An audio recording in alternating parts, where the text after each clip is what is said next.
Mais d'abord, François Tétu de Desjardins qui est avec nous. François Tétu, bonjour. Bonjour. Il y a des choses à discuter encore aujourd'hui, François. Journée chargée. Oui. Très chargée. Beaucoup de choses. Disons que, bon, naturellement, on est en début octobre. On regarde là, ce qui s'est passé là, dans les 3 derniers trimestres. Si on regarde au niveau là, des secteurs, tant canadiens qu'américains, on constate quand même là, qu'il y a des secteurs au Canada qui ont été durement touchés, d'autres qui ont bien performé. Aux États-Unis, l'ensemble des secteurs, si on regarde dans le S&P, relativement est positif. Bon, naturellement, c'est surtout le secteur des matériaux qui a été fortement touché au Canada. Puis les services collectifs, moi, en fin de compte, dû là, aux fluctuations de taux d'intérêt. Ce qui fait en sorte que notre répercussion sur notre indice canadien, naturellement, cette année, c'est pas très fort en termes de rendement. Secteur qui a bien performé au niveau là, des technologies. Bon, on a vu, par exemple, au Canada, malgré le fait que BlackBerry a eu d'énormes difficultés cette année et des décisions stratégiques très mauvaises, on l'a vu. Mais CGI a contrebalancé, d'autres titres ont contrebalancé là, cet effet-là. Aux États-Unis, par contre, bon, les secteurs de santé ont très bien fait, comme on l'a vu. Je dirais même là, qu'il y aurait peut-être lieu là, de regarder là, si on a encore un point de sortie ou peut-être des profits à prendre. Les performances ont été très bonnes aux États-Unis au niveau de ce secteur-là. Donc, dans l'ensemble, aux États-Unis, très bon au niveau là, des marchés financiers. Par contre, on se retrouve actuellement avec une crise de politique budgétaire. Donc, il faut quand même voir que la politique, bon, l'économie et naturellement le secteur financier est quand même touché à court terme par cette crise politique budgétaire-là. Donc ça, c'est en fait, je fais un parallèle un peu avec notre carte de crédit. Alors, à court terme, on dit, ma carte de crédit est quand même topée, et puis il faut que je fasse mon versement minimum comme immédiatement. Alors, comment je m'en sors? Alors, il faut qu'on discute ensemble pour régler ce versement-là à court terme. Alors, à court terme, certaines difficultés qui amènent beaucoup d'incertitudes sur les marchés. On l'a vu, on parlait de récession possible. Par contre, si on regarde dans le passé, c'est le tableau qui nous illustre, c'est que par le passé, ces événements-là ont fait qu'il y a eu une chute quand même de la confiance des consommateurs. Les marchés ont quand même été volatiles à cette période-là, mais par contre, ça s'est rétabli. La problématique actuelle que le gouvernement américain fait face, c'est que quand même, à court terme, cette crise-là va se résorber. Les choses vont se replacer, mais à plus long terme, c'est que quand même, on a un problème, puis ça, c'est un problème mondial, de dette souveraine.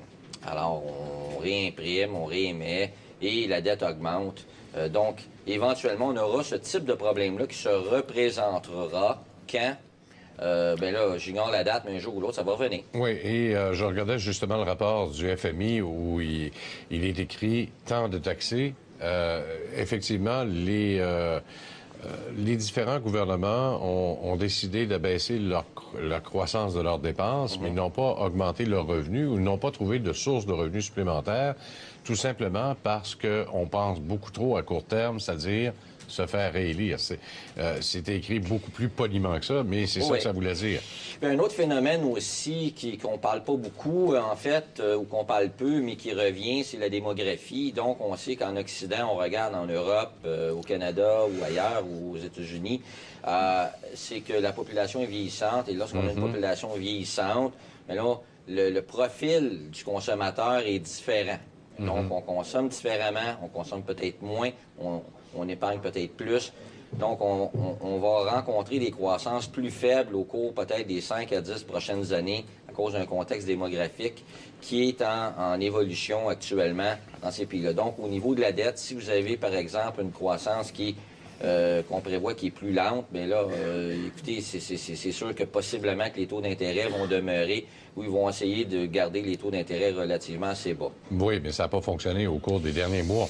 Effectivement. Et c'est tel danger que Jack Lew disait ce matin, c'est que si on arrive au plafond de la dette le 17, ben, le risque de hausse de taux d'intérêt dans un contexte de reprise qui n'est pas tout à fait favorable encore risquait de perturber et de faire tomber en récession. Et on le voit d'ailleurs avec le tableau que vous nous avez préparé. Disons que la dette, on parle de 2016, 20 000 milliards de dollars. C'est énorme, là. Bien, puis on la voit quand même, c'est que contrairement au Canada, on a vu en 94 les mesures qui ont été prises et puis quand même, il y a eu un marché quand même plus favorable. On remarque que d'année en année aux États-Unis, c'est que il y a une augmentation qui est constante. Hein? Alors, ça ne va pas en descendant, ça va en augmentant. D'ailleurs, on remarque aussi beaucoup de pays, on regarde chaque pays sur le continent européen, beaucoup de pays, leur dette par rapport au PIB est quand même excessive actuellement. Ça continue de croître. Ça continue de croître. Donc, on pourrait atteindre peut-être en 2016-2017 un point assez dangereux. Je ne prévois pas de crise, mais quand même, il y aura peut-être une crise de dette souveraine à ce moment-là. Mais on le voit d'ailleurs même à l'intérieur même des provinces ici au Canada, où la croissance, on va parler de déficit zéro, mais la croissance de la dette se poursuit quand même, malgré le déficit zéro. Là, c'est sûr que les 3 dernières années, c'est pas tout à fait ça qui est arrivé, compte tenu des circonstances internationales. La dette a quand même augmenté pas mal, mais il y a une croissance de la dette quand même, en raison du vieillissement de la population, entre autres. C'est la même chose au Québec. On l'a vu, bon, avec le plan de Mme Marois. Bon, c'est sûr qu'elle va amener des mesures pour stimuler l'économie, mais en quelque part, il faut prendre l'argent, en quelque part. Hein? C'est clair. On a vu brièvement le graphique du S&P 500. Qu'est-ce qu'il faut en croire du S&P 500 cette semaine? Il y a eu comme une espèce d'espoir, dans le sens où on a nommé Janet Yellen à la tête de la Réserve fédérale américaine. On se dit continuité. Si ça se règle, on se dit enfin, on est soulagé. Il y a eu quand même une bonne croissance depuis la fin de 2012, malgré tout, là. Écoutez, on a un rendement, encore une fois, comme je mentionnais dans les conversations qu'on a eues précédemment, des rendements depuis les 3 dernières années sur le marché américain qui étaient quand même extraordinaires, de plus de 10 année sur année.